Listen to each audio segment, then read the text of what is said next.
சமீபத்தில் நடந்து முடிஞ்ச சட்டசபை கூட்டத்தொடர்ல தமிழக முதல்வர் அவர்கள் ஒரு அறிவிப்பை வெளியிட்டாங்க. என்ன சொன்னாங்க அப்படின்னா, அனைத்து ஊர்கள்ல இந்த தெருக்கள் மற்றும் நகர்கள்ல சாதி பெயர்கள் கொண்ட பெயர் பலகைகள் இருக்கு. அந்த தெருவுக்கே சாதிய பெயர் வச்சிருக்கிறாங்க.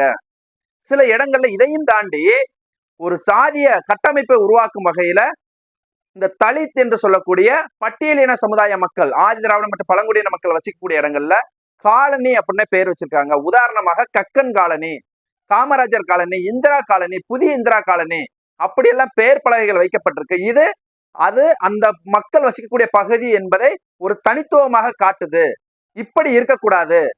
நம்ம இப்ப எந்த ஒரு காலகட்டத்துல வாழ்ந்துகிட்டு இருக்கோம். அதனால அந்த காலனிங்கிற பெயரை நீக்கணும். ஜாதிய பெயர்கள் எந்த ஒரு தெருக்களுக்கும் இருக்கக்கூடாது. உடனடியாக கிராமப்புறங்கள்ல அந்த பஞ்சாயத்து நிர்வாகம் மற்றும் பேரூராட்சி நிர்வாகம், நகர்ப்புறங்கள்ல நகராட்சி நிர்வாகம் மற்றும் மாநகராட்சி நிர்வாகங்கள் உடனடியாக நடவடிக்கை எடுத்து அந்த பெயர் பலகைகளை அழிக்கணும். அழிச்சிட்டு அங்க இருக்கக்கூடிய மக்களின் முன்மொழிவுக்கு ஏற்ப ஒரு தீர்மானத்தை நிறைவேற்றுங்க. அந்த மக்கள் ஒரு தெருவில் இருக்கக்கூடிய மக்கள் அதிகபட்சமாக என்ன பெயர் வைக்கணும்னு அவங்க சொல்றாங்களோ அந்த பெயரை நீங்க தீர்மானமாக நிறைவேற்றி அந்த பெயரை அது இடத்துக்கு சூட்டுங்க. அதையும் தாண்டி அந்த உங்களுடைய அரசு ஆவணங்கள் இருக்கு பாத்தீங்களா, அந்த பொது ஆவணங்கள், அரசு கெஜெட்டட் எல்லாத்துலயுமே அந்த பெயர்களை மாற்றம் செய்யணும். அதுக்கான நடவடிக்கைகளை உடனடியாக எடுங்க அப்படின்னு சொல்லி சட்டசபையில பேசியிருந்தாங்க.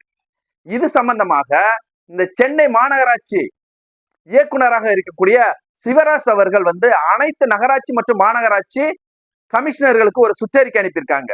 அந்த சுற்றறிக்கையின் அடிப்படையில என்ன மாநகராட்சி பகுதிகளில் 677 இடங்களும், நகராட்சி பகுதிகளில் 455 இடம், ஆக மொத்தம் 1132 தெருக்கள்ல சாதிய பெயர்கள் இருக்கு அப்படின்னு சொல்லி கண்டுபிடிக்கப்பட்டு இதை உடனடியாக நீக்கணும், அகற்றணும் சொல்லி அதுக்கான நடவடிக்கை எடுத்து வராங்க. ஆனால் இன்றளவும் கிராமப்புறங்கள்ல இந்த முதலமைச்சர் அறிவிப்பை காற்றுல பறக்க விட்டுட்டு ஒரு இடத்துல கூட இதுக்கான மாற்றணும் அப்படிங்கிற முன்னேற்பாடு நடத்தப்படலை. இதை நம்ம கோரிக்கையாவே வச்சாலுமே ஃபண்ட் இல்லை அப்படிங்கிறாங்க. அப்ப முதலமைச்சர் என்ன பண்ணணும் அப்படின்னா, இப்படி ஒரு கோரிக்கையை நிறைவேற்றும் போது அதுக்கான ஃபண்டையும் சேர்த்து நீங்க அலோகேட் பண்ணுங்க. இல்ல அப்படின்னா ஒரு கால வரம்பை நிர்ணயம் செய்யுங்க. இல்ல அப்படின்னா இதுக்காக நீதிமன்றத்தை நாட வேண்டிய ஒரு காலகட்டத்தை நம்ம இருக்கிறோம். நீதிமன்றத்துல போய் தான் உங்களுக்கு ஆர்டர் வாங்கிட்டு வந்து அதை மாத்தணும் அப்படின்னா மக்கள் வரி பணத்துல சம்பளம் வாங்கிட்டு ஏன் உட்கார்ந்துட்டு இருக்கீங்க அப்படிங்கிற ஒரு கேள்வி வருதா இல்லையா?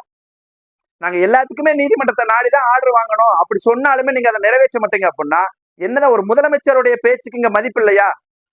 அப்ப ஃபண்டு எதுல ஒரு பேர் பலகையை மாற்றுவதில் ஃபண்ட் இல்ல, அரசு ஆவணங்கள்ல எல்லா இடத்துலயுமே அதை மாத்துங்கன்னு சொல்லி முதலமைச்சர் சொல்றாரு. அதை மாற்றுவதற்கு நீங்க முன் வரல.